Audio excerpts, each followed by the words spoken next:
Добро вечер.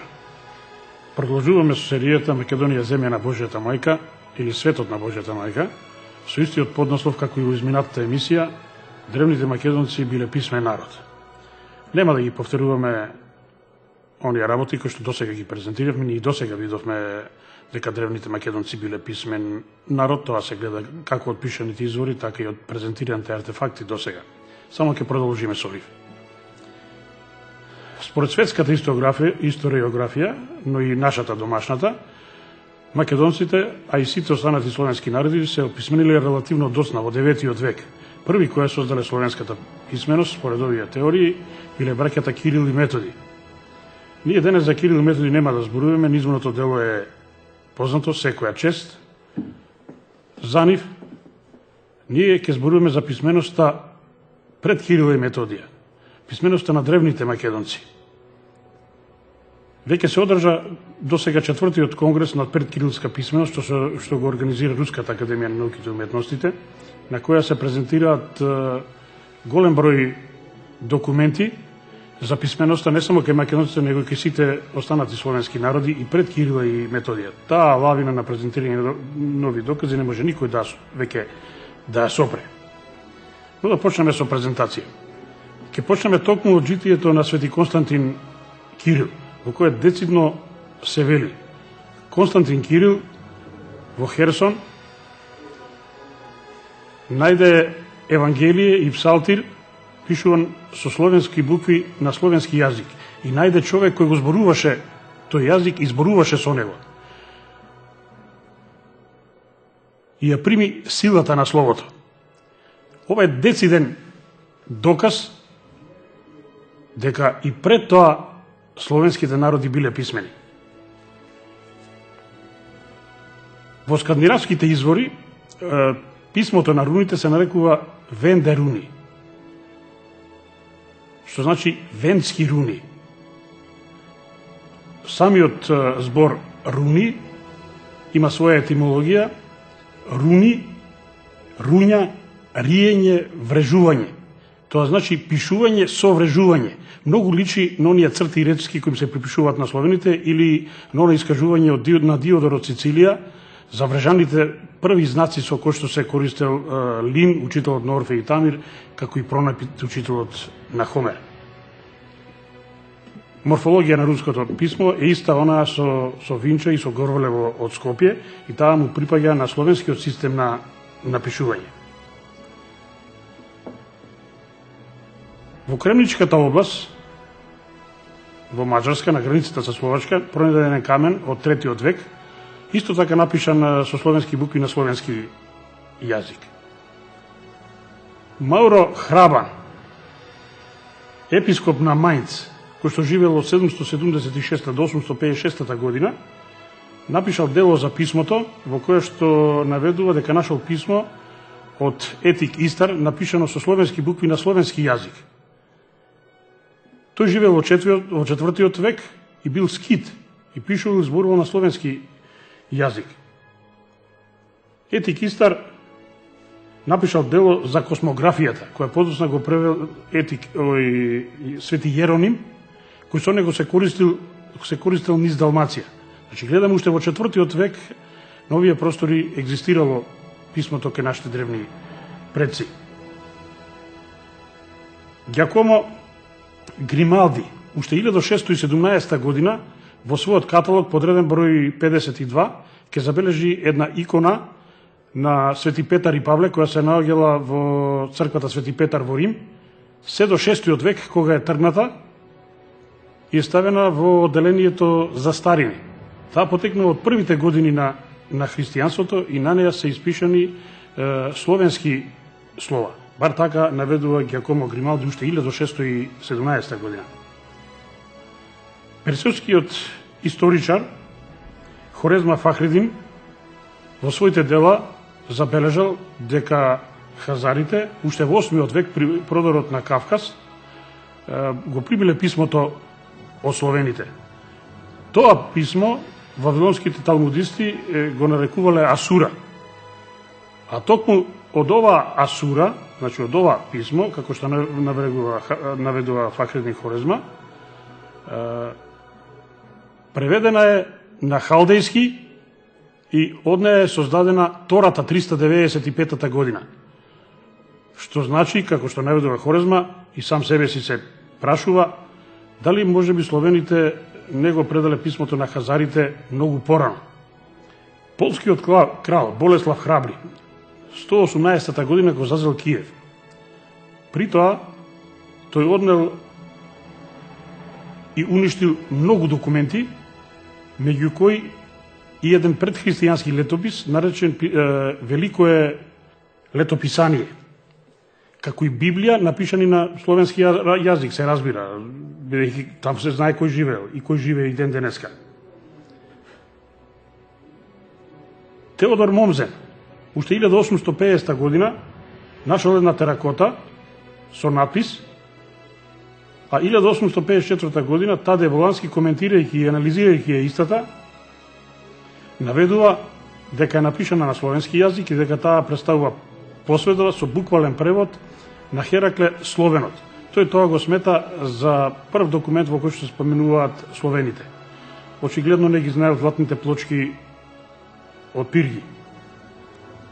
Истата година тој презентира еден друг документ, тоа е надгробна плоча, која представува надгробна плоча на Енеја, најдена во Креченте во Италија, напишана со етруско писмо на словенски јазик.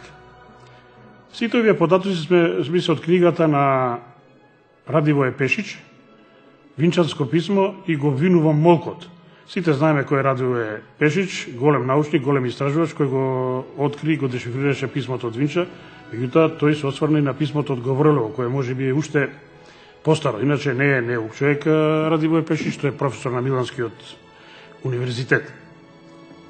За жал не е веќе меѓу живите. Што од ова се ние денес заклучуваме? Гледаме на сите овие простори, значи и во Киев, и околу Црното море на Кавказ, и во Маđarска на границата со Полска, и кај турците, и овде во Македонија ние имаме писмени траги, имаме докази за постоење на една писменост. Не е, значи, писменоста од 9 век, како сака некој да не прикаже, диви и неписмени. За жал, нашата историографија не најде сили да копне малку подлабоко од 6 век и тоа во иднина треба да и биде задача. Моментот кој што сега се наоѓа Македонија, тоа го бара од нашите научници, пред се оние најповиканите во Институт за национална историја и Академијата, да се еднаш веќе произнесат за пелазгите, за венетите, за нивниот јазик, писмо, култура и обичаи. Гледаме дека на секој ден извираат, се појавуваат нови докази за таа работа. Значи, повторувам, моментот во кој што наоѓа Македонија го бара од нив. Да му покажеме еднаш на светот дека знаеме кој сме, да покажеме дека не сме диви, дека не сме биле неписмени, дека не сме натрапници освојувачи на овие простори. Некој сака да не прикаже ко такви, тоа е очигледно, има многобројни примери. Голем број лидиски, ликиски документи, голем број документи од Пил и од Микена, од Крит, се откриени, меѓутоа не може да се дешифрирани се знае кои знаци одговараат на денешната азбука, меѓутоа не може да се дешифрираат текстовите. Наводно не знаеле на кој јазик тие луѓе зборувале. Најтипичен примерот е со етруското писмо. Оставени се стотици записи од етруците. Формирана е и Етруска академија уште 1726 година со единствена задача да се открие културата, цивилизацијата, писмото, јазикот на етруците. Нивното писмо е дешифрирано. Се знае кој знак од етруската азбука одговара на денешните современи азбуки. Меѓутоа нема резултат во дешифрирањето од една проста причина што тие не знаеле на кој јазик пишувале древните етруци. За таа цел ги употребиле сите можни јазици. Ги споредиле со сите можни јазици. Ке карикира, малку отишле дури до Индија и Кина, до Банту и Зулу црнците, само не споредиле со некои од јазиците на нивните соседни народи, до нивните најблиски соседи, венетите, иако и тие и самите биле венети. На прашање зашто тоа не го чинат и зашто не го споредат со некои од словенските јазици, тие самите одговарат зашто да ги споредуваме со словенските јазици, кои самите тие за себе тврдат дека се дојденци и новија простори во 6. век. Каква иронија, каква ли тежина сега имаат изјавите наши врвни историчари и политичари, кои што децении наназад изјавуваат ние сме дојденци на трапници, освојувачи новија простори од 6. век од зад карпатските мочуришта, а македонците на Александар и Филип не знаеме кои се. Тие не се наши. Едноставно со ваквите изјави, со ваквите постапки ни ставија јамка околу вратот и камен во рацете, само некој да не потурне. Да видиме и некои конкретни докази. Јас понесов некој за презентација пред македонската јавност. Ке почнеме со азбуките.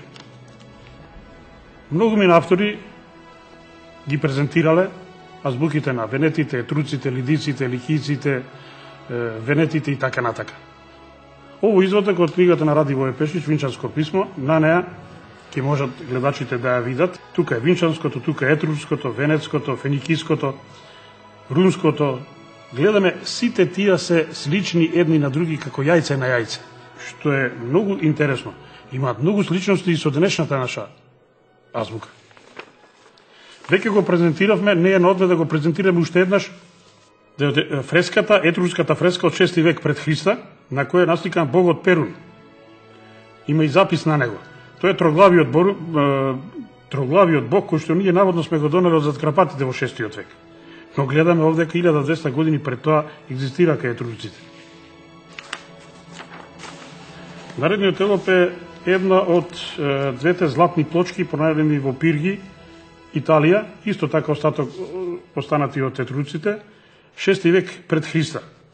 Еве го тој текст. Има реко стотици вакви текстови, меѓутоа не можеме сите да ги презентираме. Мислам дека е доволно да разбереме дека нашите древни предци, јас велам наши древни предци, затоа што етруците се дел од на големо пелазгиско семејство од родот на венетите, кои во 6. век се преименувани во Словени. Тоа го презентиравме во претходните емисии. Сега имаме еден друг многу интересен артефакт. Тоа е сликовната азбука. За жал, никој кај нас не ја обработува. А врските со јазикот на денешните македонци, но и со останатите словенски јазици е толку очигледен да не остава место за полемика. Ова за прв пат нови балкански простори, бар мене така ми е познато, ја презентираше господинот Светислав Билбија во својата книга Етрускиот јазик и писмо. Многу интересна книга. Што забележуваме на незе? Јас би замолил режијата да зумира прво азбуката, одгоре надолу, да ги видиме знаците, символите, сликите кои што представуваат одредени букви.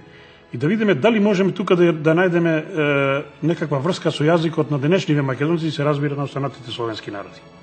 За буквата А тие цртале или сликале рало, што е символ за обработка на земјата, која символизира земјата. Рековме, А е мајка на светот. А е Божјата мајка, земјата, родилката, создателката на се. Така ни и насловена серијата на оваа емисија. Се почиња од неа.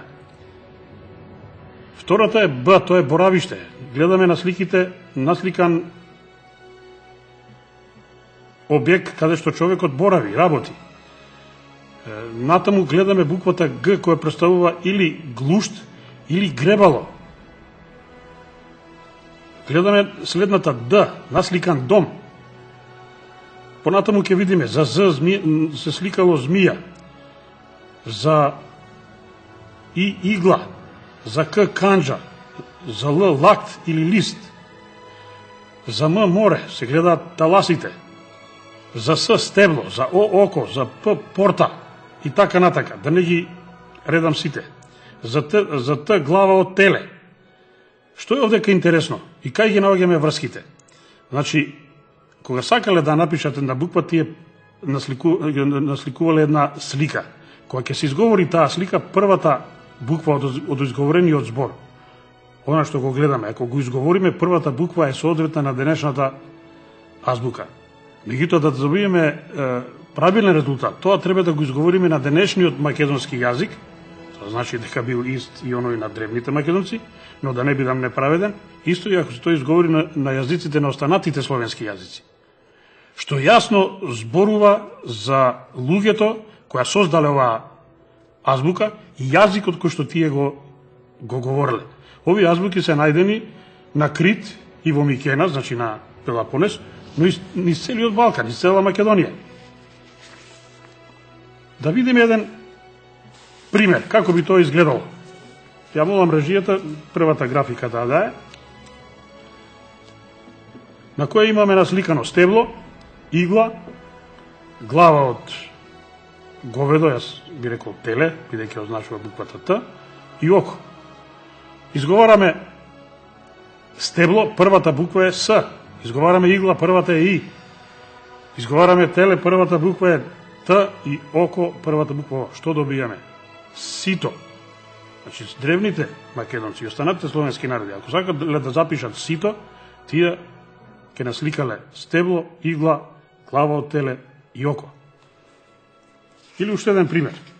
И мислам дека би доволно да се свати суштината, да се разбере кој ја создал оваа азбука и кој јазик го зборувале тие луѓе. Имаме насликано порта, игла, лист, повторно игла. По истиот систем што добиваме? П од порта, И од игла, Л од лист, И од игла. Пили, во множина, да не напишам пили, полесно беше за сликање. Еве, кои биле древните македонци. А нас за 50 години беше тешко да констатираме. Само од една азбука тоа може да се види, само од неколку написи. Сега има нешто ново, што за мене представува најголемо научно откритие од возобновувањето на древната македонска држава, па наваму. Молам режијата да ја прикаже. Тоа е азбука на 3 страни, составена од 26 согласки и 8 самогласки. Тоа е азбуката на древните македонци што открија нашите научници, професорите Аристотел Тентов и Томе Бошевски. Сметам дека ова е најголемото научно откритие последните децении. За ова нема многу да зборуваме, за ова ќе имаме чест во идните 2 емисии да го видиме професорот доктор Аристотел Тентов. Јас мислам дека со задоволство гледачите ќе ги иследат неговите емисии. Молам наредниот телоп. Ова елипса што ја гледате пред вас,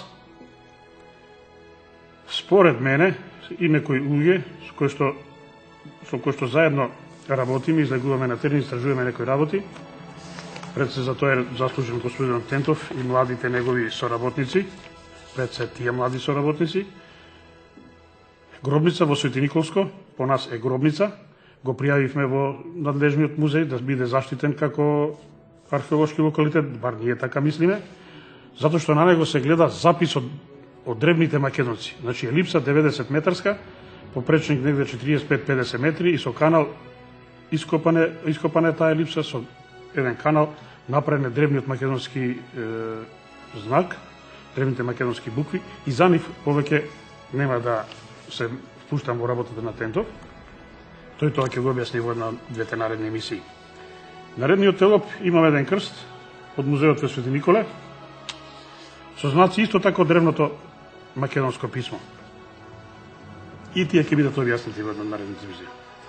Пред мене се телопи насликани во Охрид на црквата Свети Богородица Перивлепта. Видите колку биле таинствени древните македонци. За да не може други да ги разбере, и тие сами меѓу себе да си ги пратат пораките и да ги дадат посветите, веројатно е посвета нечија, и за тоа повеќе од господинот Тентов се наоѓа на јужната страна од црквата Свети Богородица Перивлепта. Секој што ќе види ќе мисли се обични керамитки наредени, меѓутоа тоа е текст на древниот македонски јазик. Ќе молам режијата да пушти и дел од снимката што во живо снимивме при посетата на Охрид. да се уверат во истото.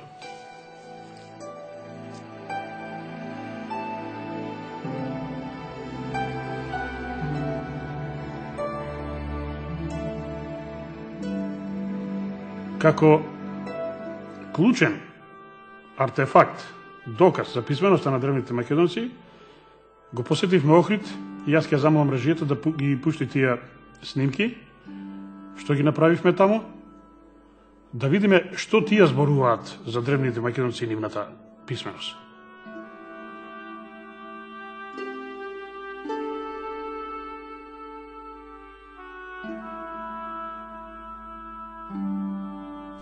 Се наоѓаме во Охрид, светиот град, градот на светлината или градот на првата вистина, односно Јустинијана прима, како што го нарекуваат некои.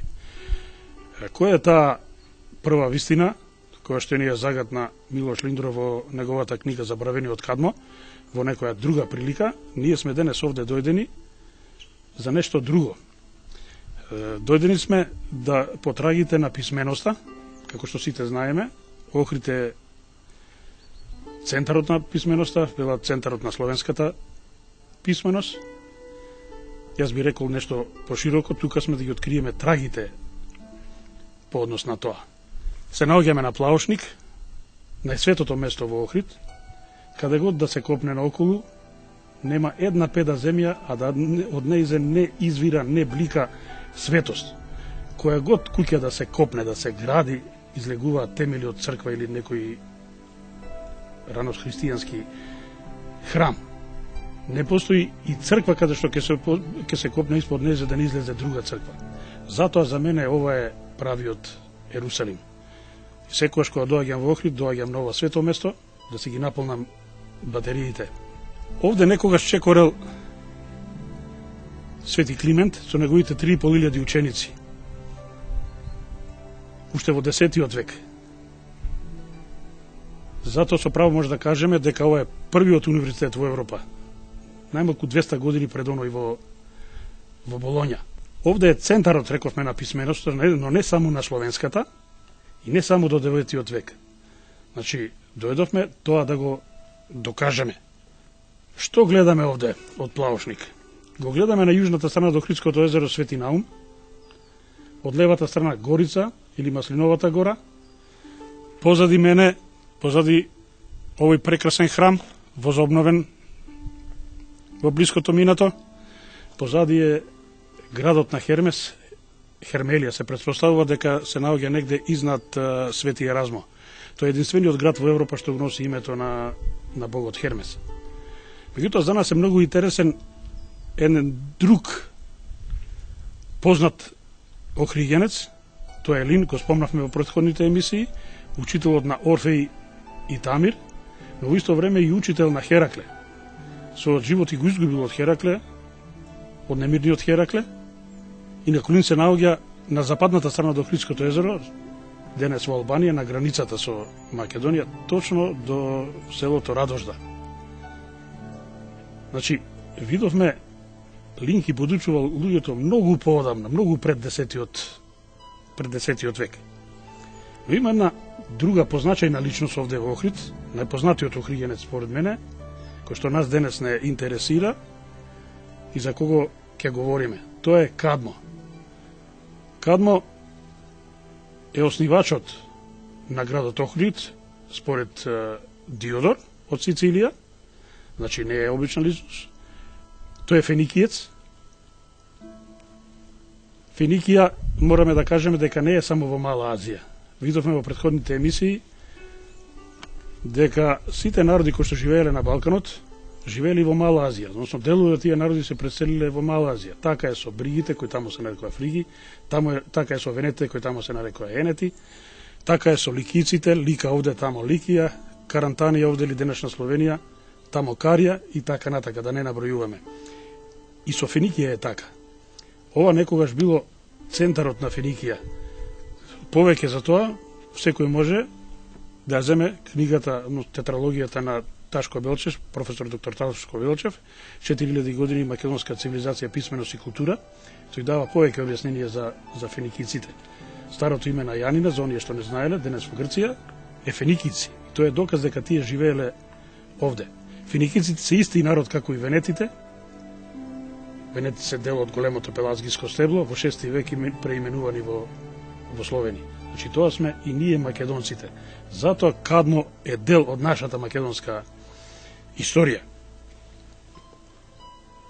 Тоа е не само митска личност, како што некој сака да го прикаже, тоа е историска личност, крале на инхелејците. Историско племе, чисто главен град бил овде, во Охрид. Тоа се луѓето чиј тотем е јагулата, нивното свето животно значи јагулата, затоа ние овдека ќе го најдеме на мозаиците. Според легендата, грците велат се претвара во змии, но ќе видиме, тоа не е змија, тоа е јагула. На овие простори светото животно е јагулата. Таа тука се живее, се мрести, се знае каде иде, како е патот на јагулата под Рим до Саргаското море, тоа нема да го објаснуваме денес. Зошто ни е интересен Кадмо? Според Херодот, Кадмо им го даде писмото на хелените. Хелените, односно денешните грци, тоа не го спорат. Тие во својата историја и самите кажуваат дека писмото го примиле од феникијците, поточно од финикијецот Кадмо, кој што престојувал во Теба и во таа прилика им го предал писмото. Ние имаме еден запис од Еврипид во својата трагедија Бакхи, 170 стих, во кој што децидно се вели дека Кадмо, Агеноровиот син, излезе од Сидон град и нашата Теба ја закрепна со зидини. Ова е децидно сведоштво на Еврипид. Од каде излегол Кадмо, каде отишол и кога им го дал писмото на хелените. Заради сознание на гледачи, ќе спомнам и Милош Линдро, нашиот познат истражувач, охригенец, кој напиша книгата Заборавени од Кадмо, во која што тој децидно тврди дека едно од повеќите имиња во древноста на Охрид, меѓу другите и Сиду граду.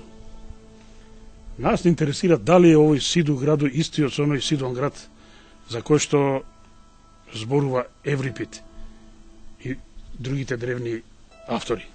Затоа дојдов овде на лице место, ќе влеземе во објектот наречен Крстелница, рано христијански храм, и да видиме што ќе најдеме на мозаиците.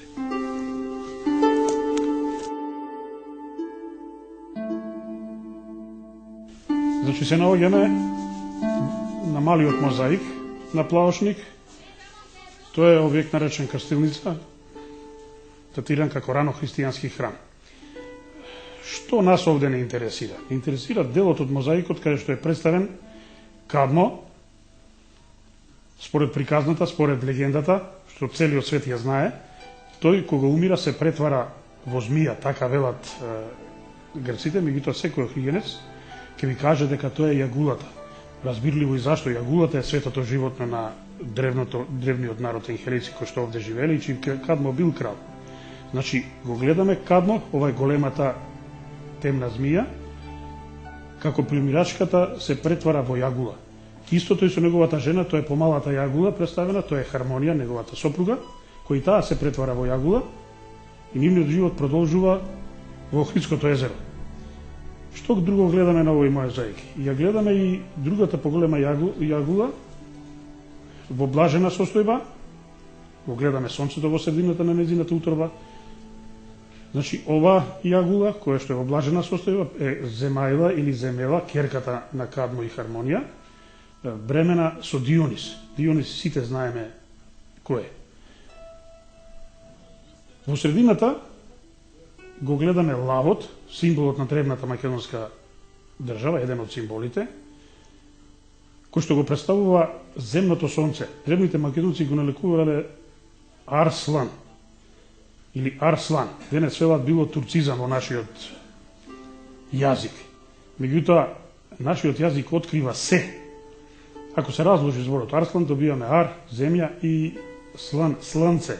Значи земното сонце, земниот символ на сонцето. Сонцето ни е небесниот символ, грбот на древната македонска држава, а земниот символ е лавот. Што е овде интересно. Интересно е прашањето, кога го гледаме овде, ова, кој е тој што го имаше писмото? Кој беше писмен, а кој неписмен? Кој од кого го презеде писмото?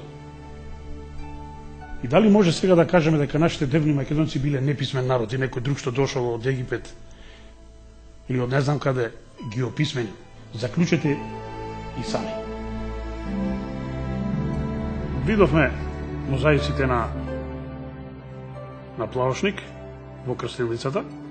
Сега сакам да се симнем малку во центарот на Охрид, да посетиме едно кафуле со многу интересен назив Кадмо. Тоа на младите сигурно им е познато, се наоѓа во центарот покрај самиот брег на Охридското езеро. Прво што ќе забележиме при влегувањето е на самиот влез макета од монета кој што младите собственици на ова кафуле ја симнале од интернет, на која што се гледа како Кадмо им го предава писмото на хелените. Но тука ќе ги прашаме и домакините нешто повеќе да ни кажат, барем она што го знаат за Кадмо. Седиме во кафулето Кадмо во Охрид, со нас е менаџерот на овој локал, Илија Златановски. Ќе го замолиме да ни каже нешто за историјатот на името на оваа кафуле. Како дојдовте до идејата да го именувате со името на Кадмо, славната митска, јас би рекол историска личност за Охрид? Идејата пред се за името на овој кафич имаше, односно кумот, да речам. Кумот е млад археолог Перо Аранџиев, кој е многу близок пријател со еден од собствениците на кафичот. И тој накратко ни ја објасна и легендата за Кадмо, која е прилика, значи, Кадмо е бил феникијанец кој ја основал Теба, односно тој е во областа на Беотија. И тој имал крал на енхелејците со седиште во Охрид. Да, точно, али значи почетокот бил дека тој ја основал Теба во Беотија, тоа е област во Грција. Добро. И имал предскажување дека ќе биде протеран и тоа се десило. Бил протеран од Теба и стигнал до местото кај што било Белото езеро, значи Охридското езеро порано се нарекувало Белото езеро.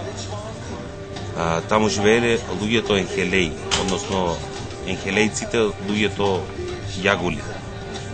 И тука баш го основал градот Лихни. Тоа е, да речам, накратко за Кадмо. Што може да ни кажете за монетава што ја видовме во вашите простории, на која е прикажан Кадмо како им го предава писмото на хелените? Како дојдовте до неја? До монетата? За се тоа е заслужен, да речем, овај човек што го напомена. Сите материјали ги добивме од него, пошто тој е, да речем, млад надежен археолог и буквално е заљубен во Охрид и во историјата на Охрид. Благодарам. Нема проблем. Гледаме дека младиве момци си ја знаат својата историја. Веројатно дел негде прочитале, меѓутоа не може а да не забележиме дека се дел и пренесени преданија од колено на колено. Од каде би тие можеле да имаат сознанија за најславниот охридјанец Кадмо, ако не со пренесување од колено на колено? Затоа што, барем јас, за моје 60 години не сретнав книга и запис во кој што се зборува за најславниот охридјанец. Секоја им чест. За крај, со тоа ќе завршиме оваа денешна емисија, бар моето излагање за писменоста. Во следната емисија, како што реков, со големо задоволство и чест го поканив господинот Аристотел Тентов. Тој ќе гостува во телевизија Сонце и во двете наредни емисии ќе ги презентира најновите сознанија околу дешифрирањето на каменот од Розета, но и други камења од Египет, од династијата Толомеи. Се надевам и преку нивните излагања ќе ги најдеме врските на древните и денешните македонци. Благодарам.